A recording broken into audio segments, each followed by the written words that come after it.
Good morning, everybody. Glad to see everybody here on this beautiful day. Hopefully I'll have some beautiful thoughts to share. If not, maybe something that's worthwhile. Like our previous speaker, my abstract has also mutated, has evolved since I first submitted it. Still basically the same, but like I said, you might encounter some mutations in my presentation. So with those remarks, putting everybody's curiosity to rest about what this is going to be, I'll dive right in. Okay, so although Mark Twain rose to prominence in, although Mark Twain rose to prominence in the transformation of American culture following the Civil War, he's recognized as an important literary and comic influence on the 20th century. Nothing shocking or new there. Hemingway, of course, famously pronounced Huckleberry Finn the source of all modern American literature, while Judith Lee and Shelley Fishkin have pointed out his influence on contemporary forms of popular American comedy.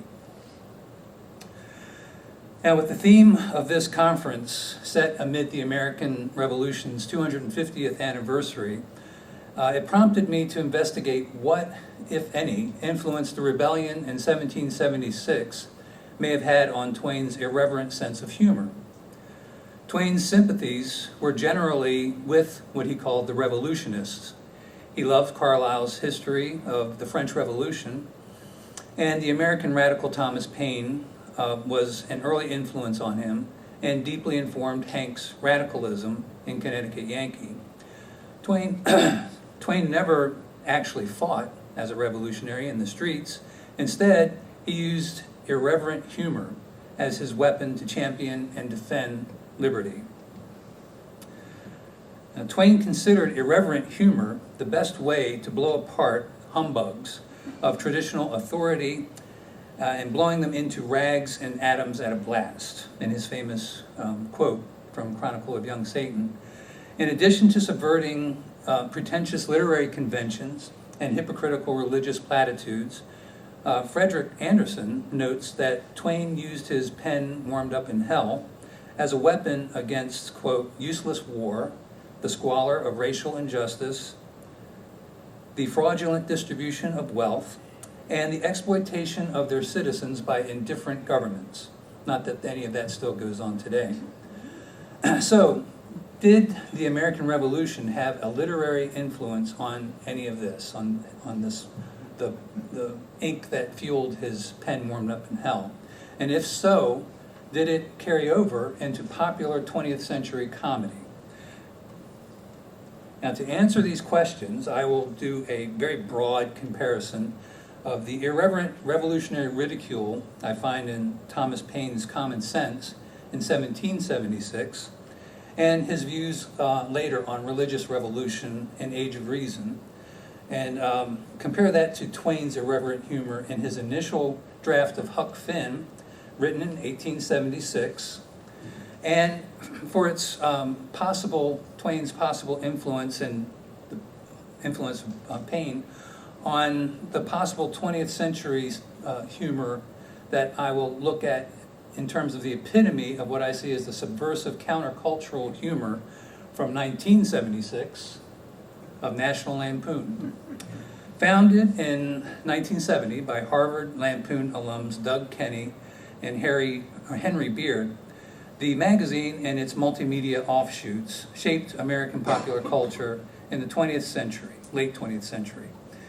From Saturday Night Live, most of the writers from National Lampoon transitioned over to the first writing crew.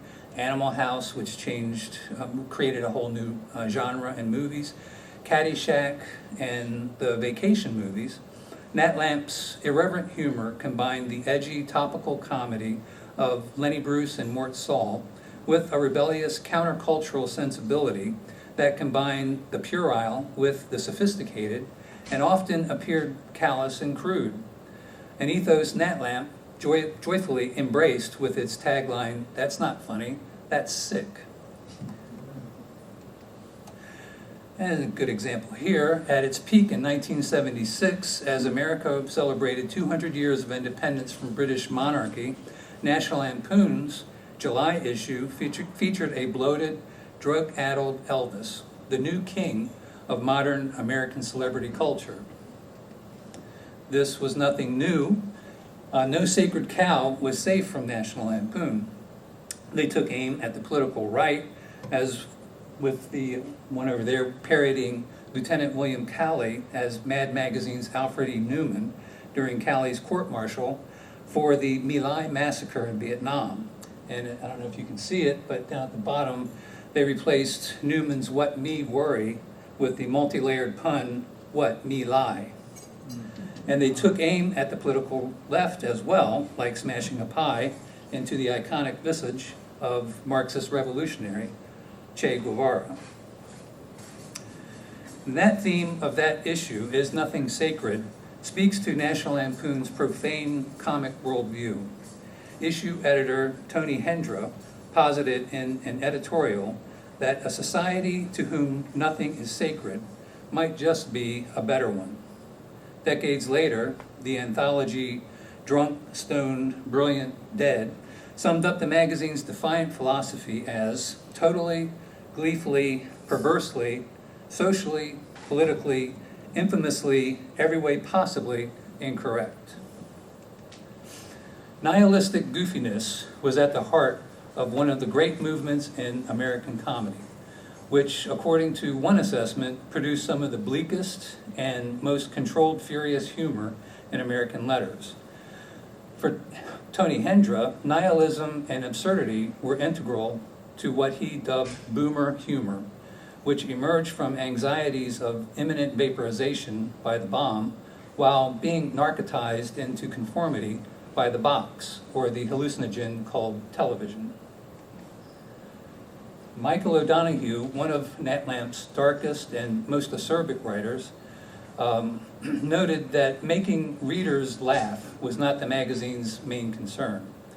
As a Swiftian moralist, more or less, many of O'Donoghue's angriest pieces, like his Vietnamese baby book parody, ending with Baby's First Funeral after a bombing, were hardly knee slappers. So, back to Mark Twain. Would he have been a humorist at Nat Lamp? It's possible, considering some of his later dark writings, such as his anti-imperialistic parody of the Battle Hymn of the Republic, which includes the line, "As Christ died to make men holy, let men die to make us rich." And the caustic irony of the war prayer would have fit, I think, with O'Donoghue's baby book parody. Twain also saw himself as a moralist, and while others have seen him becoming more and more nihilistic as he went along. However, at least in my opinion, during the summer of 1876, as he began Huckleberry Finn up at Quarry Farm, I believe Twain's irreverent humor had much more in common with the revolutionary spirit of 1776 than it did with the countercultural cynicism of 1976. Contrary to Nat Lamp's nihilistic goofiness, which assumed nothing is sacred, Thomas Paine and Mark Twain did believe some things are sacred, and they used ridicule to promote it. According to Jay Halverson's PhD dissertation, The Art of Ridicule in the Age of Reason, Paine used ridicule not only to subvert oppressive humbugs, but to popularize his unorthodox religious and political views. Early in his career, Twain also admitted using ridicule not to discredit religion, but to carve away what he called the excrescences of religion that, quote, provoke the sinner to scoff when he ought to be considering the things about him that are really holy.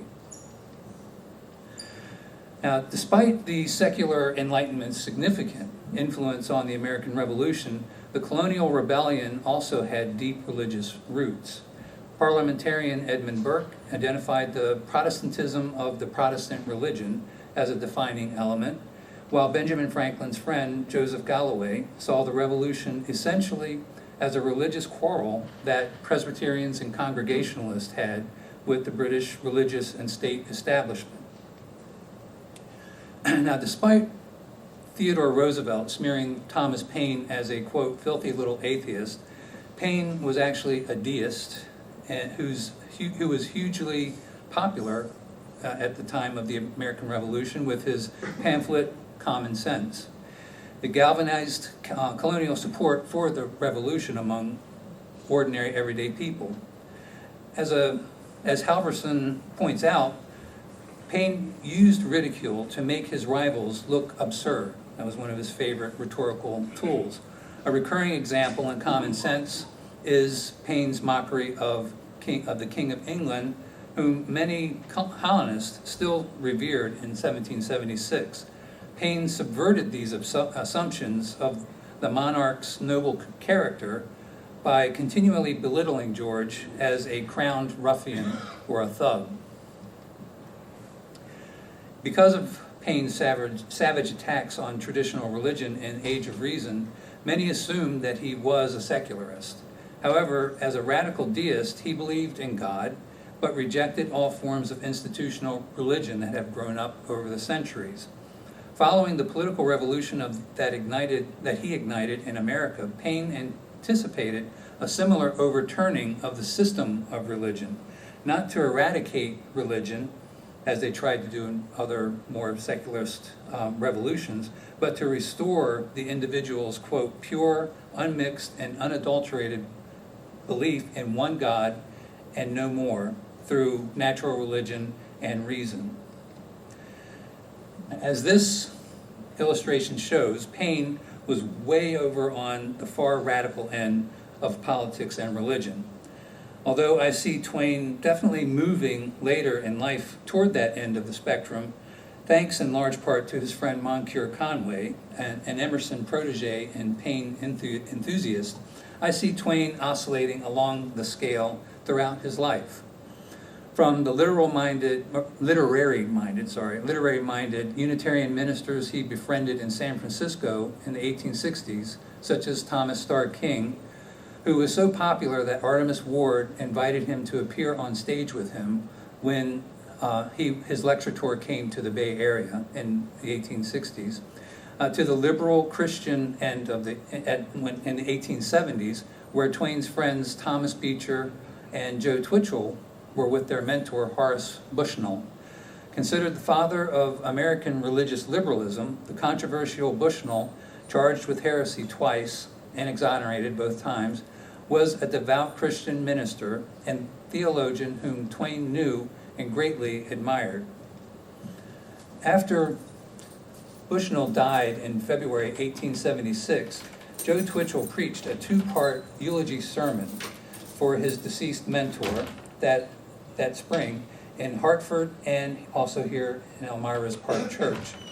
Among what he called Bushnell's peculiar doctrinal views, Twitchell cited his admonitions, be never afraid of doubt and never be in a hurry to believe, as a part of Bushnell's unorthodox theology that Twitchell believed had saved multitudes from going over to the unevangelical ranks by giving doubters a sign for these times, which we may trust God will bless to many souls groping in darkness.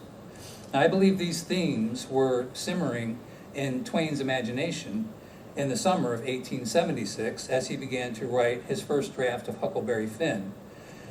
In his opening pages, Twain establishes Huck as someone who is certainly never afraid of doubt, nor is he ever in any hurry to believe what the Widow Douglas or Miss Watson teach him about proper Christianity. After Twain has Huck take ridiculing potshots at the sister's respectability, kind of like what Paine did to the king, he calls Watson a slim old maid with goggles on and criticizes the widow as being hypocritical for not allowing him to smoke while she took snuff.